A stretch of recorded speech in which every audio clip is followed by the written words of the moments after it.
Olá! A Igreja Batista da Graça disponibiliza as suas mensagens e reflexões nas plataformas digitais.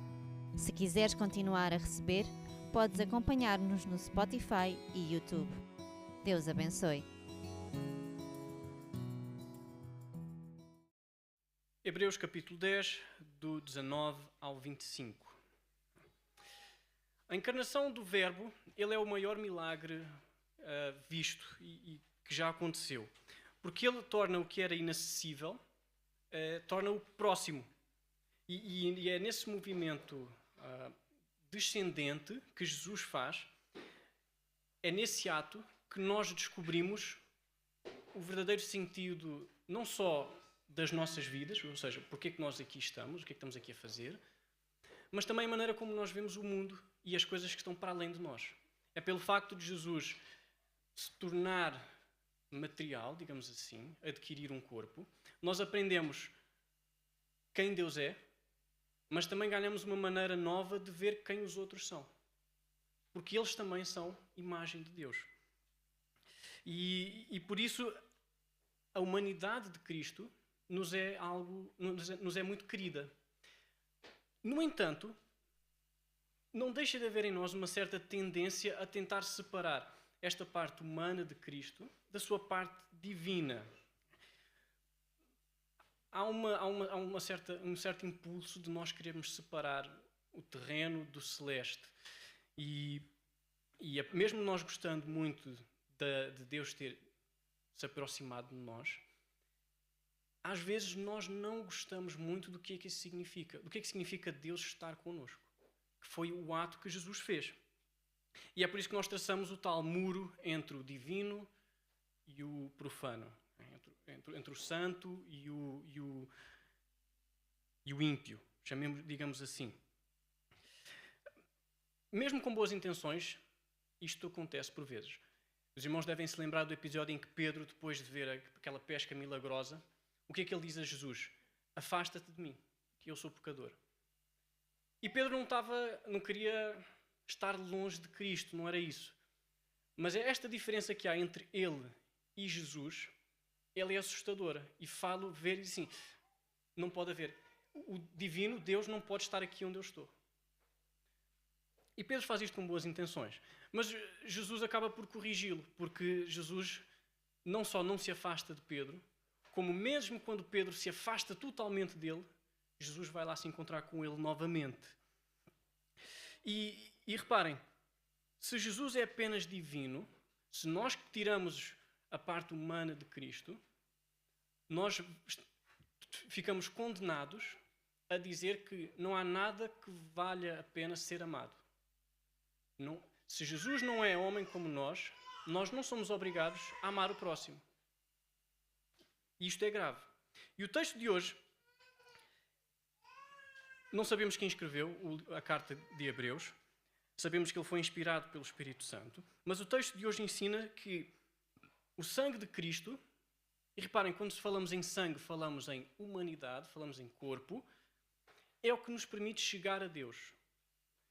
E é a partir de algo terreno, chamemos-lhe assim, ou seja, é a partir da terra em que Jesus está, que nós podemos chegar ao celeste, ao divino. E quando chegamos a esse lugar, ao celeste, nós voltamos outra vez com uma nova perspectiva. Porque nós entramos no Santo dos Santos, vimos Deus e agora vemos melhor nós próprios, mas os outros à nossa volta também. Então peço aos irmãos que leiam mais uma vez comigo Hebreus capítulo 10, do 19 ao 25. E assim diz o Senhor: tendo, pois, irmãos, intrepidez para entrar no Santo dos Santos pelo sangue de Jesus, pelo novo e vivo caminho que ele nos consagrou pelo véu, isto é, pela sua carne, e tendo grande sacerdote sobre a casa de Deus, aproximemo-nos com sincero coração, em plena certeza de fé, tendo o coração purificado de má consciência e lavado o corpo com água pura. Guardemos firmes a confissão da esperança, sem vacilar, pois quem fez a promessa é fiel. Consideremo-nos também uns aos outros, para nos estimularmos ao amor e às boas obras. Não deixemos de congregar-nos, como é costume de alguns, Antes, façamos admoestações e tanto mais quanto vedes que o dia se aproxima. Vamos orar e pedir a Deus que nos oriente neste tempo e que Ele nos ajude a perceber o que é que Ele quer para nós hoje. Senhor nosso Deus, nós queremos pedir a Tua ajuda para o momento que se vai seguir agora. Dá-nos a capacidade para percebermos a Tua palavra. Dá-nos a humildade para reconhecermos onde nós falhamos. E dá-nos o amor também que devemos uns aos outros. É o que eu te peço em nome de Jesus. Amém. O autor de Hebreus, ele inicia este trecho com um convite claro, que é: vem para o Santo dos Santos. Este era o lugar onde Deus habitava. Primeiro, no tabernáculo, quando o povo estava no deserto, o tabernáculo era o templo móvel, havia o lugar que era o Santo dos Santos, que era onde Deus estava. Era como se fosse a sala de trono de Deus. Mais tarde, no templo em Jerusalém, o templo também foi construído a pensar neste espaço santo e sagrado. Era o lugar em que Deus estava. E aqui sim, é justo nós dizermos que há uma clara separação entre o divino e o humano.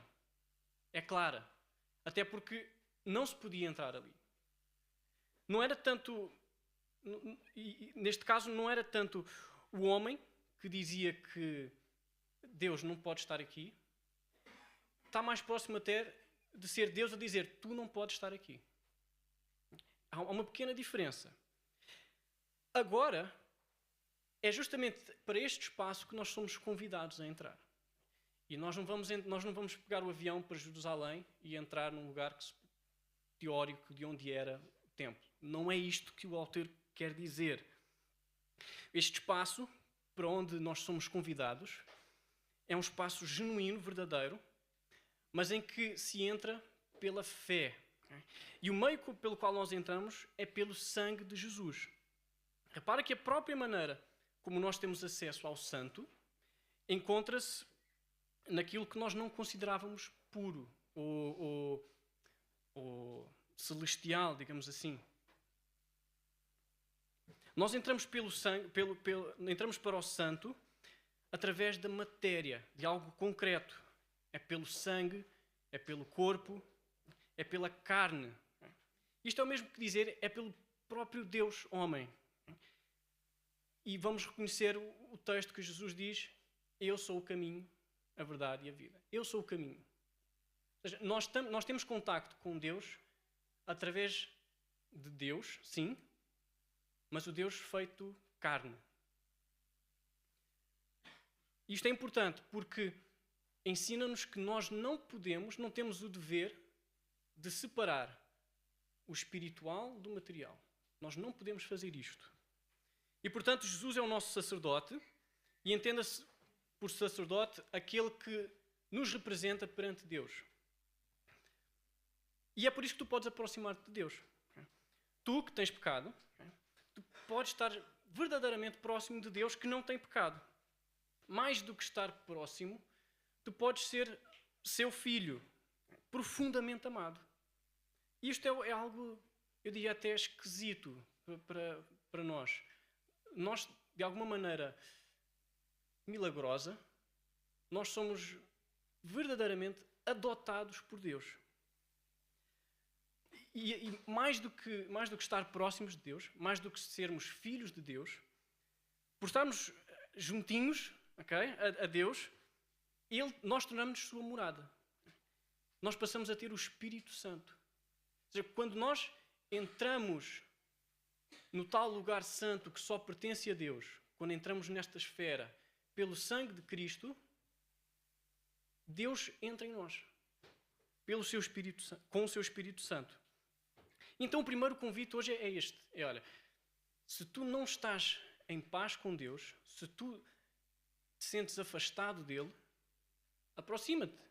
Nada te impede. Porque é Jesus Cristo quem o promete. É Jesus Cristo que morreu e ressuscitou, que diz: tu podes vir.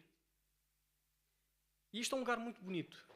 O lugar santo dos santos, que nos é acessível hoje, é belo, é puro e é bom. Esta aproximação, reparem, ela é feita num contexto específico, certo? Nos versículos 22 e 23, se os irmãos forem ler, nós vemos que isto acontece quando nós temos um coração purificado da má consciência e quando temos o corpo lavado com água pura. Isto é, a nossa alma, ela é purificada por Cristo. Purificada é ser limpo, é lavado, ela é tornada sem mácula. E é o próprio Jesus que ensina esta realidade aos seus discípulos. Num episódio muito famoso, no Evangelho de Mateus, no capítulo 15, Jesus está a discutir com os fariseus e ele eventualmente diz assim aos seus discípulos: não compreendeis que tudo o que entra pela boca desce para o ventre e depois é lançado em lugar escuso? Mas o que sai da boca vem do coração, e é isso que contamina o homem. Porque do coração procedem maus desígnios, homicídios, adultérios, prostituição, furtos, falsos testemunhos, blasfémias. Nós só podemos entrar e estar próximos de Deus se tivermos um coração puro. Se não tivermos uma alma que gera estas coisas que Jesus condenou. Então, não é a mera ação externa, e há ações externas que são boas por si só, certo? Mas não são somente as ações boas que nós fazemos que nos trazem a Deus. Porque isso é como se eu estivesse a tratar um braço partido com um brufeno. Eu não vou ter dores, mas o braço vai continuar partido. Há aqui a necessidade de algo mais. E tu, para estares próximo de Deus, tens que estar purificado. O teu interior tem que ser limpo. E foi isso que Davi pediu. E Davi é sempre um bom exemplo para nós. Tirando todos os pecados que ele fez, ele é um ótimo exemplo para nós. Mas vejam o que ele diz no Salmo 51. Isto depois dele pecar, depois de ele ter morto o seu companheiro e o ter traído, ele diz assim, ele pede perdão a Deus e diz: lava-me completamente da minha iniquidade e purifica-me do meu pecado. Estão a ver a linguagem? Muito próxima. Purifica-me com hisopo e ficarei limpo. Lava-me e ficarei mais alvo que a neve. Cria em mim, ó Deus, um coração puro e renova dentro de mim um espírito inabalável. É assim que nós entramos no Santo dos Santos. Portanto, eu convido-te, pede a Deus um coração puro. Quando pecas, vais-te sentir sujo, é normal. Mas é justamente aí que tens que pedir com mais intensidade. Porque mesmo quando pecas, Cristo continua ali. A porta do Santo dos Santos está aberta para ti através dele. E é no sangue de Jesus que tu tens o privilégio, digamos assim, de ter os teus pecados perdoados. Dou já aqui um aviso. Tu vais pecar ainda muitas vezes na tua vida. É frustrante. Principalmente quando quiseres viver uma vida genuína, uma vida mesmo de santidade. Tu vais pecar. Vai ser frustrante. Mas Cristo vai lá estar contigo. E quando tu pecares, tu, com um coração verdadeiro e honesto, dizes: Senhor, eu pequei, perdoa-me por isto. E digam mesmo: eu pequei por isto porque eu quis isto. Eu quis fazer isto. E não quero mais, perdoa-me. E ajuda-me a não voltar a fazer isto. E é deste modo que o nosso coração é purificado. Mas vejam também que, mesmo havendo esta transformação interna, que é necessária, não só o nosso coração é purificado, mas o nosso corpo passa pelas águas. Então, se tu foste batizado, e isto é que é o passar pelas águas, eu tenho a alegria de dizer que tu foste purificado já. No último culto de batismo que nós estivemos na Graça, foi lá na Ramada, se eu não me engano, foram 8 pessoas que foram batizadas. Nós não estávamos lá para ver as pessoas dizerem assim: Jesus salvou-me e eu obtive um conhecimento intelectual e espiritual que agora me permite perceber quem Deus é. Não foi isto que nós estivemos lá a fazer. O que nós estivemos ali a ver e a participar foi a manifestação material e física da transformação que Deus fez na vida daquelas pessoas. É o divino a juntar-se com o material. Percebem? É as coisas celestiais que estão a acontecer aqui na Terra. Então, vou usar o exemplo do Paulinho, que não está aqui. Quando o Paulinho foi batizado, o que nós vimos ali foi a representação de um milagre que aconteceu, de algo divino. A mesma lógica se aplica, por exemplo, à ceia do Senhor. Nós tomamos a ceia em ato memorial, mas é a memória de algo concreto, algo verdadeiro. E Deus quer-nos de corpo e alma, não é só de alma. E é desta maneira que nós vamos guardar a nossa fé. Porque a promessa, e esta promessa que nós lemos no versículo 23, de podermos estar próximos de Deus, ela não foi feita por alguém que é assim um pouco ambíguo. Foi feita por Jesus Cristo. E quando a promessa é feita por alguém que ressuscitou, ela dá-nos bastante confiança. Eu diria que os irmãos vão concordar com isto. E qual é o efeito disto? O que acontece quando nós deixamos de separar o divino do profano? Não há esta diferença. Nós agora percebemos que é Deus quem faz tudo em todos. Nós sabemos que o próprio Deus se fez carne e esteve entre nós. E Ele agora possibilitou-nos estarmos próximos de Deus. O que é que isto faz? É que a partir do momento que nós entramos neste espaço, e se tu tiveste o privilégio, ou tens o privilégio, de estar em comunhão com Deus, isto é um grande privilégio, então tu não tens hipótese que não deixar de amar. Esse é o jugo do discípulo de Cristo.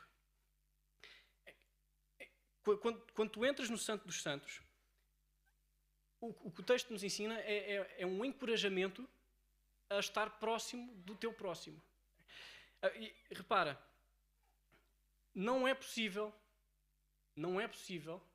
nós dizermos cristãos e não estimularmos o amor e as boas obras. Não é possível. Vê que a nossa fé, a fé cristã, ela não se limita ao estímulo intelectual. A fé cristã, ela é um peso tremendo e muito rica a nível filosófico, a nível de raciocínio. Ela é muito rica nisso. E eu não tenho dúvida que é talvez o lugar com mais riqueza nesse campo. Mas ela é tão poderosa que ela também é muito rica e muito complexa e historicamente marcante, porque ela expande-se para o cuidado dos outros. Ela não se limita no eu. Eu não sou cristão sozinho e no vácuo. Eu sou cristão aqui convosco. Nós somos cristãos na cidade, nós somos cristãos nas nações. As coisas acontecem, não estão só na minha mente. E é por isso que tu tens a obrigação, e é uma obrigação de facto, de encorajar os teus irmãos a amarem cada vez mais e a praticarem cada vez mais boas obras. E não é fácil. Não é fácil. O nosso ponto de partida é sempre buscar primeiro o reino de Deus. Palavras do Senhor Jesus. E quem ainda está no começo deste processo, talvez pense que é exigido abandonar tudo. Eu tenho que me afastar de tudo. Eu tenho que me afastar do mundo. Eu tenho que ter... É quase que uma obrigação eu ser uma espécie de monge, ermita no deserto para eu ser o santo. Mas não é esse o caso. Porque reparem, outro episódio muito marcante na vida do apóstolo Pedro. Jesus disse que é preciso nós carregarmos a nossa cruz e abandonarmos tudo para segui-lo. É verdade. E Pedro diz a Jesus assim: eis que nós deixámos tudo para te seguirmos. É o que Pedro diz a Jesus. É como se ele estivesse a dizer: Senhor, nós abandonámos a nossa casa, a nossa vida, os nossos amigos, nós afastámos-nos de tudo e agora chegámos a ti. E o que é que Jesus lhes responde?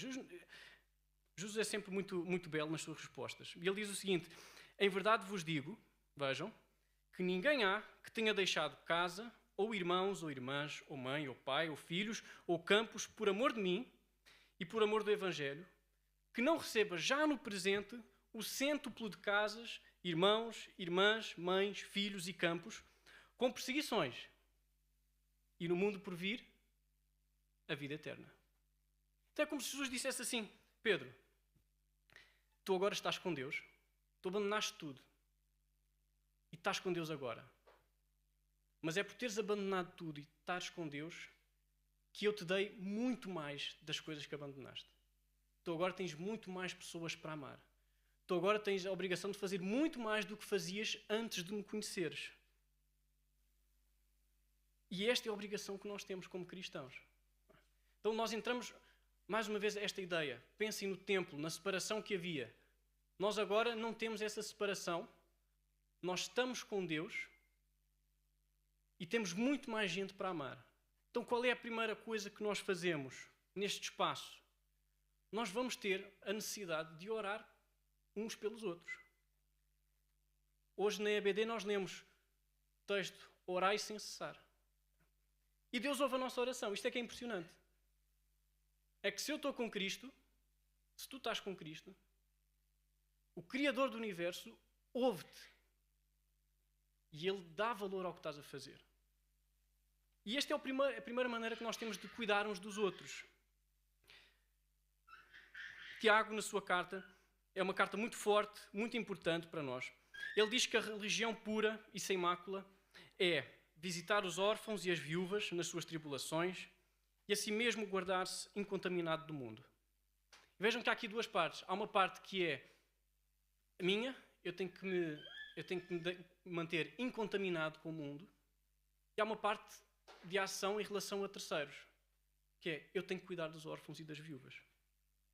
E aqui complica, porque eu cuidar do órfão e das viúvas exige tempo, energia e dinheiro. E aqui assim é que nós vamos ver até que ponto nós somos discípulos de Cristo. E é importante dizermos aqui o seguinte: não há problema o teu irmão ser pobre. A pobreza não é pecado. E o próprio Senhor diz que sempre haverá pobreza. Os pobres vocês sempre os terão convosco. O que não pode acontecer é um irmão teu não estar a conseguir pagar as contas e tu teres uma vida de luxo. Isto não pode acontecer. E se a primeira coisa que te vem à mente ao ouvir isto é: e se ele for preguiçoso? Ou então, se é conversa assim de comunista, não sei o quê. Se a primeira coisa que te vem à mente é isso, se calhar tu não estás tão próximo de Deus como imaginas. Se calhar o santo, se calhar ainda falta-te entrar um bocadinho assim pela porta do Santo dos Santos. Tu não és obrigado a fazer tudo por todos. Okay? Tu não és obrigado a gostar de toda a gente. E certamente não vais gostar de toda a gente. Onde haver pessoas que tu não vais gostar. Não faz mal. Não faz mal. Desde que não as trates mal. Deus não exige afeição universal. Mas a tua ordem é cuidar das viúvas. Tu não podes deixar as pessoas abandonadas, mesmo que elas sejam chatas. Tu não podes deixar-os aborrecidos sozinhos.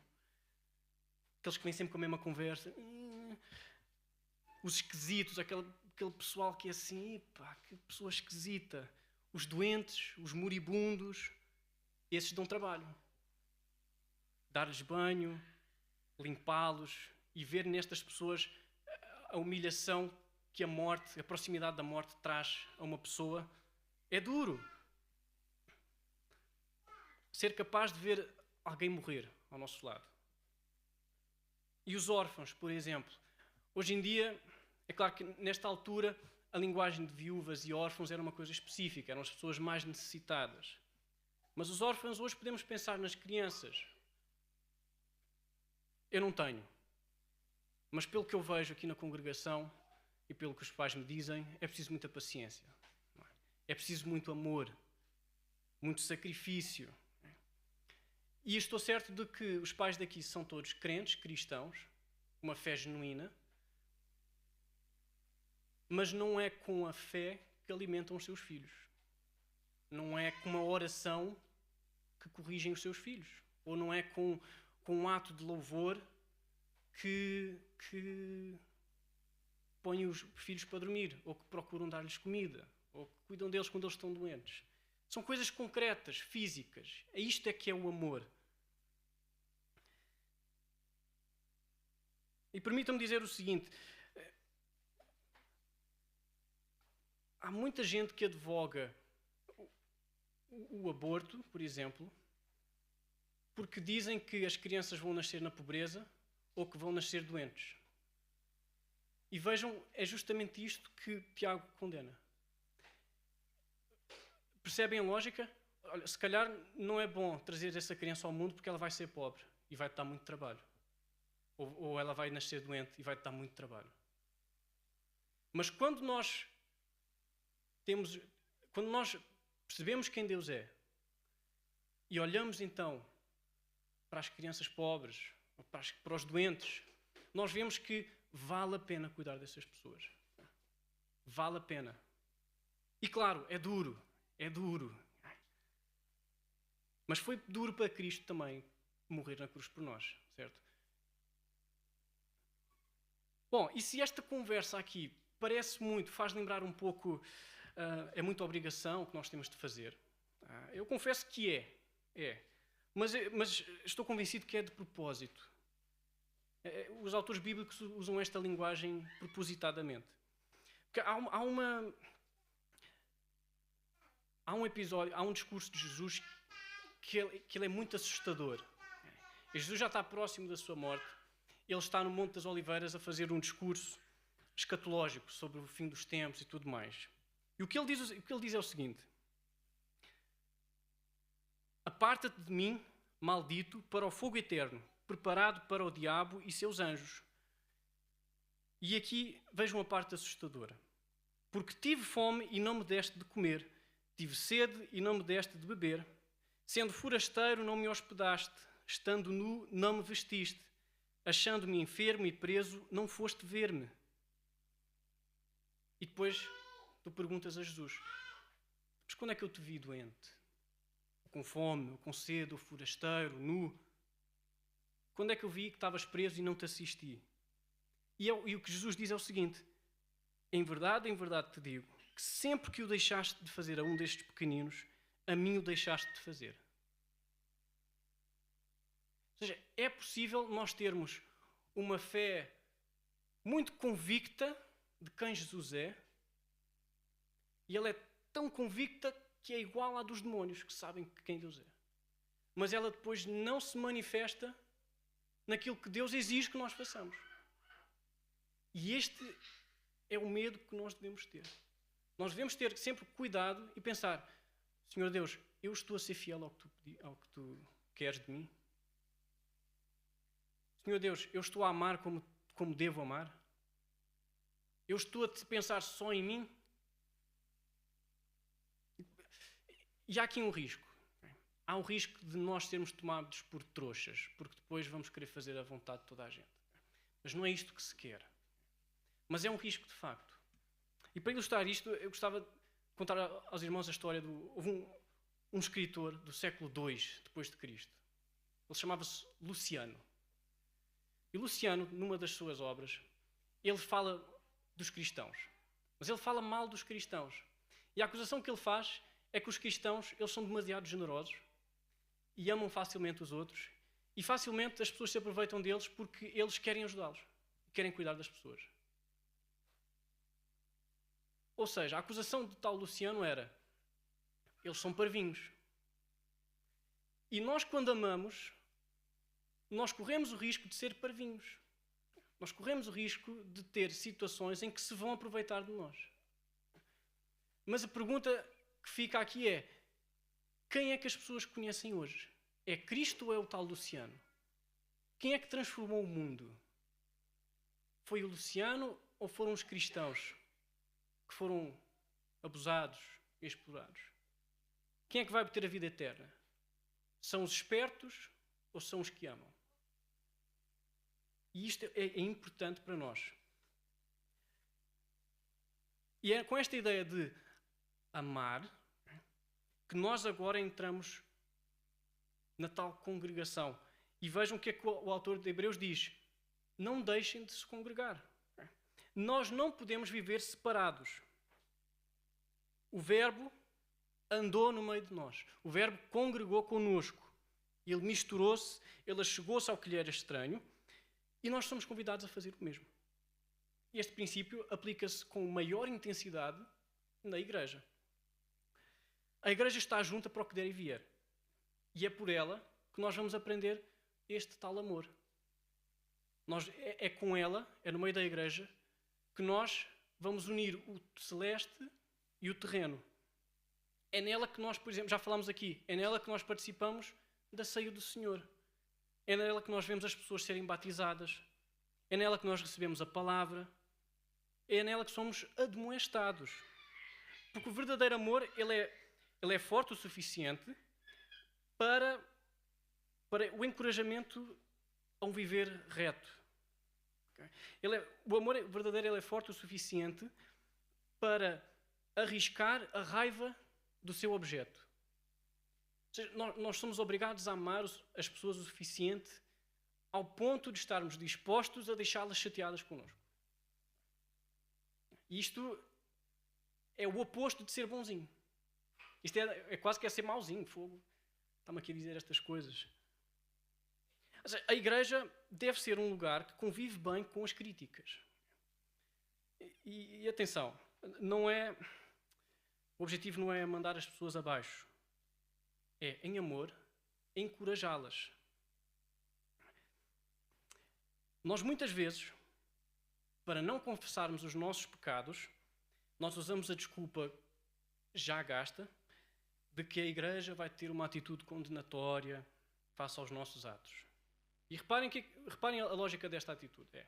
Eu pequei, eu errei, e agora eu quero ter o conforto emocional para lidar com a minha culpa. Mas não é suposto, e é como disse, não é suposto eu ser crucificado em praça pública pelo meu pecado. Longe disso. Mas umas palmadinhas no coração fazem bem. Umas chibatadas no ego. Às vezes alguém próximo e alguém que eu sei que me ama chegar assim, Mateus, tu és louco. Às vezes é isto que nós precisamos. E o melhor lugar para isto acontecer é na igreja. Porque reparem, todos aqui estamos para o mesmo. E certamente há de acontecer que alguém vai estar num dia mau e vai descarregar em ti. É uma hipótese muito plausível. Talvez até já tenha acontecido algumas vezes contigo. Mas mesmo esse ato vai ser ele depois cortado também. Estás a ver o mecanismo que existe dentro da igreja? Isto é o amor. Eu errei com fulano. A igreja disse, olha, Mateus, está mal. Mas a pessoa que me disse está mal, errou na maneira como me criticou. A igreja vai lá, olha, fulano, calma, não é assim. E o que isto faz ao longo de anos? Imaginem, anos as pessoas a viverem juntas, a amarem-se, semana sim, semana não, semana sim, semana não. Vai tempo, vão semanas, meses, anos. O que acontece é, nós aprendemos a amar uns aos outros. Nós vamos aprender o que é que a pessoa precisa, quem é que está doente, quem é que está com dificuldades no casamento, quem é que está triste porque o pai morreu, quem é que está com dificuldades na sua fé, quem é que cometeu um pecado grave, daqueles cabeludos. E como é que eu, conhecendo essa pessoa, posso ajudá-la com isso? Este é o mecanismo. Vão ver? E porquê é que estas coisas são possíveis? Porquê é que o autor de Hebreus nos diz: amem-se uns aos outros, façam boas obras, estejam juntos? Isto é possível porque Jesus Cristo encarnou. Porque Ele juntou o que era de Deus a nós, pessoas, homem. Então, o meu convite final é este. Aproxima-te de Deus.